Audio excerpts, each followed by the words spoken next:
मुकुंदवाडी या परिसरातील प्रभाग क्रमांक 23 चे उमेदवार निलेश ढवळे पाटील यांच्या प्रचारासाठी दत्ता पाटील घारे मैदानात उतरलेले आहेत। आपण त्यांच्यासोबत बोलूयात की काय नेमका प्रचार आणि कसा जोर घेतलेला आहे। सत्ताकारांमध्ये स्वागत आहे।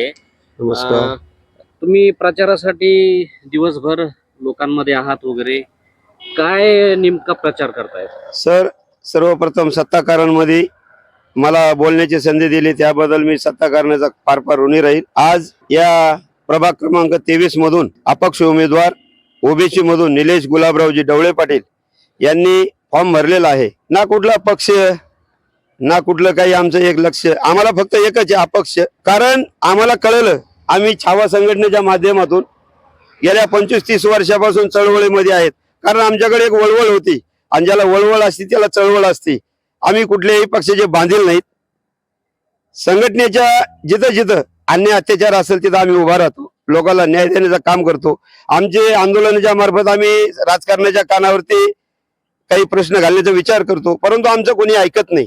म्हणून निलेश गुलाबरावजी ढवळे पाटील यांना विनंती केली, तुम्ही एक अर्ज टाका विरोध। ते म्हणले, दादा या धनाढ्य शक्तीवर आपला टिकाव लागणार नाही। त्यांना सांगितलं, धनाढ्य शक्तीने कोणता विकास केला? हजारो कोटीचे प्रॉपर्टी स्वतःच्या लेकराबाळासाठी केल्या, गोरगरिबांचे घरं तोडले, पाणी नाही, रस्ते नाही। हे अशा धनाढ्य शक्तीला मातीत घालण्यासाठी या महाराष्ट्रात एक नेता उदयाला आला। त्या नेत्याचं नाव सन्माननीय आदरणीय मनोजदादा जरांगे पाटील यांच्याशी आम्ही 10-15 वर्षापासून निगडीत आहोत। आंदोलन संघटना याच्या माध्यमातून मी भाऊला विचारलं त्यांच्याकडे काय होतं। आमचा नेता ज्यांच्या खिशाला एकही रुपयाचं पाकिट नाही, त्यांच्या खिशात 1 रुपया नाही, परंतु पुरा महाराष्ट्रात राजकारण देण्याचं ढवळून काढलं आणि त्यातून आरक्षण नावाचं लोणी बाहेर काढलं। परंतु माझ्या नेत्याकडे सांगताना अभिमान वाटतो, कुठल्याही बँकेत खातं नाही, कुठलंही पद नाही, ग्रामपंचायतचा साधा मेंबर नाही, पण महाराष्ट्रातल्या मुख्यमंत्र्याला घाम फोडून सोडणारा आमचा नेता, हे आदर्श मानून निलेश पाटील ढवळे यांना प्रेरणा देऊन, यांना स्फूर्ती देऊन मैदानात उतरलेला आहे।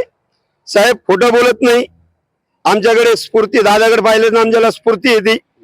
भाऊंना सांगितलं, जर आम्ही निवडून आलो तर प्रभाग क्रमांक 23 मधील सर्व मतदार बंधू भगिनींना माझं जाहीर आव्हान आहे, आमच्या उमेदवाराला जर तुम्ही निवडून दिलं, आमचा उमेदवार निलेश गुलाबरावजी ढवळे पाटील अपक्ष यांची निशाणी आहे मेणबत्ती, यांना जर निवडून दिलं तर आम्ही उतणार नाही, मातणार नाही, घेतला वसा टाकणार नाही। अरे आंदोलन करणं हा आमचा पिंडच आहे, या नालायक लोकांना कळणार नाही। 5 वर्षाच्या नंतर एसीच्या गाडीत बसून येते, मत मागते, 5 वर्षे काचाही खाली करीत नाही, वार्डात दुर्गुण पाहत नाही, काय विकास होणार आहे? धनाढ्य शक्ती विरुद्ध जनशक्ती चळवळीतले उमेदवार आहोत।